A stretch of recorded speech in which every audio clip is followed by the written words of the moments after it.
Everyone, welcome back to 25 Sweetpeas and welcome back to the Happy Nail Art series. Today is actually the last day for this color scheme in this series, which I'm kind of excited about, but it's also, a little bit of sweet. Today we're doing this kind of color blocking abstract like look with all circle like shapes. So first off, I have put on a base coat, of course, and then I'm going to start with a light blue base. This is the same one I've been using in everything. It's the Heroine NYC Pika Blue. I can't say enough good things about their polishes. Trust me, if you're looking for some good creams, they are amazing. This one, as you can see, is really good in one coat, but I did go ahead and do two coats because off camera it looked like it just needed a little bit more, and it was going to be a rather prominent part of the design, so I wanted to make sure it was super up to full coverage. If I were going to be doing a ton of art, I would be perfectly fine with just one coat, but it is the main color of this, so I wanted it to look super good.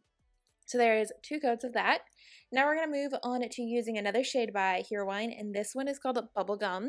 And I'm going to use the brush, and I'm going to go like kind of in the middle of the nail and start making a half circle at the tip of my nail. And it goes about to the middle of the nail, I would say. And you kind of just freehand this as well as you can. It doesn't have to be perfect. Mine is not by any means. And then I moved on to an orange, which is Pilates Please by China Glaze, and I put 2 dots, or however many dots will fit in the space that you have from your cuticle to the pink spot.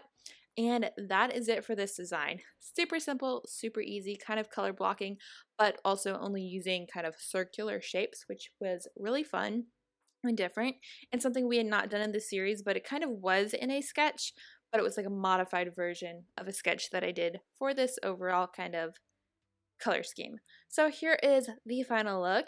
Super fun, super easy, and I just really enjoyed this color combo, and actually all the color combos that we have used so far in this series. It has been 4 main polishes, and it's been a lot of fun. The Happy Nail Art series is going to continue. We're just going to be changing up our color scheme in our nail art, and I'm super excited about it because it's going to go along with some art. So tomorrow we're going to be back here with a little kind of intermission video that I'm really excited about, and I can't wait to share with you guys. So be sure to come back tomorrow. We're going to have some fun. Then we're going to go to swatching, and then midweek we're going to be back to some nail art. So thank you so much for watching. I hope you all enjoyed it, and I will see you back here tomorrow. Bye!